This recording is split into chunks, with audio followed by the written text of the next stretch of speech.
Supreme court ने 10 जुलाई को मुस्लिम महिलाओं के तलाक से जुड़ा बड़ा फैसला दिया है।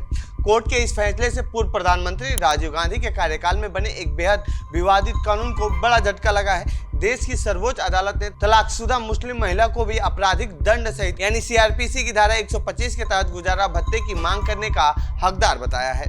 कोर्ट ने ऐसा फैसला पहली बार नहीं दिया है। इससे पहले शाहबानो केस में सुप्रीम कोर्ट ने मुस्लिम महिलाओं को तलाक के बाद भत्ता दिए जाने के आदेश दिए थे, लेकिन तब इस फैसले का मुस्लिम समाज ने जमकर विरोध किया था, जिसकी वजह से राजीव गांधी सरकार ने संसद में नया कानून लाकर इस फैसले को पलट दिया था। अब एक बार फिर वो फैसला चर्चा में आ गया है, तो आइए जानते हैं इस रिपोर्ट में कोर्ट ने क्या कहा है और शाहबानो केस में क्या क्या हुआ था और सीआरपीसी 125 क्या है।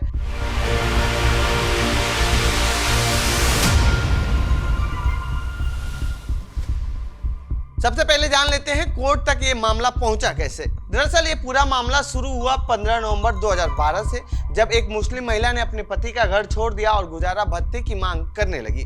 साल 2017 में महिला ने अपने पति के खिलाफ आईपीसी की धारा 498A और 406 के तहत मामला दर्ज कराया। इससे नाराज होकर पति ने महिला को 3 तलाक दे दिया। 28 सितंबर 2017 को उनके तलाक का सर्टिफिकेट भी जारी हो गया। इसके बाद पति की तरफ से इद्दत की अवधि तक 15,000 रुपए हर महीने गुजारा भत्ता देने की पेशकश की गई। बता दें कि इद्दत की अवधि 3 महीने तक की होती है, लेकिन महिला ने इसे लेने से इनकार कर दिया और महिला ने फैमिली कोर्ट में याचिका दायर की और सीआरपीसी की धारा 125 के तहत गुजारा भत्ता देने की मांग कर दी।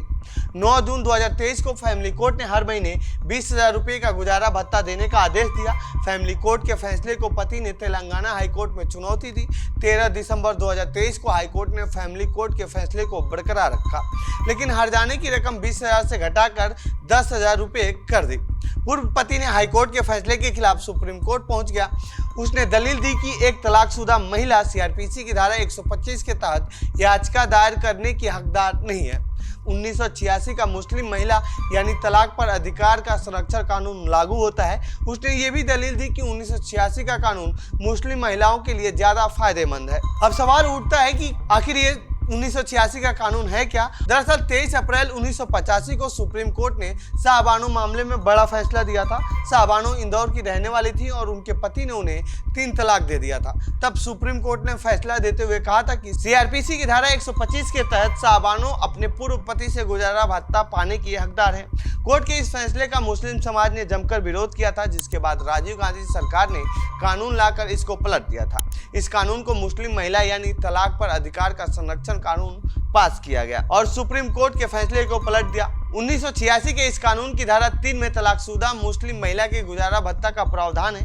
धारा 3 में लिखा है कि तलाकशुदा मुस्लिम महिला को पूर्व पति से इद्दत की अवधि तक ही गुजारा भत्ता मिल सकता है। इसी धारा में यह भी लिखा है कि अगर तलाक से पहले या तलाक के बाद महिला अकेले बच्चे का पालन पोषण नहीं कर सकती तो उसे 2 साल तक पूर्व पति से गुजारा भत्ता मिलेगा। सुप्रीम कोर्ट ने अपने फैसले में क्या कहा है। सुप्रीम कोर्ट के जस्टिस बीबी नागरत्ना और जस्टिस ऑगस्टिन जॉर्ज मसीह की बेंच ने 99 पन्नों का फैसला देते हुए कहा कि एक तलाकशुदा मुस्लिम महिला भी सीआरपीसी की धारा 125 के तहत गुजारा भत्ता पाने के लिए याचिका दायर करने की हकदार है। सुप्रीम कोर्ट ने अपने फैसले में साफ किया है कि सीआरपीसी की धारा 125 सभी शादीशुदा महिलाओं पर लागू होती है, जिनमें शादीशुदा मुस्लिम महिलाएं भी शामिल हैं। अदालत ने यह भी कहा है कि सीआरपीसी की धारा 125 सभी गैर मुस्लिम तलाकशुदा महिलाओं पर भी लागू होती है। कोर्ट ने मुस्लिम महिलाओं के तलाक पर क्या क्या कहा है।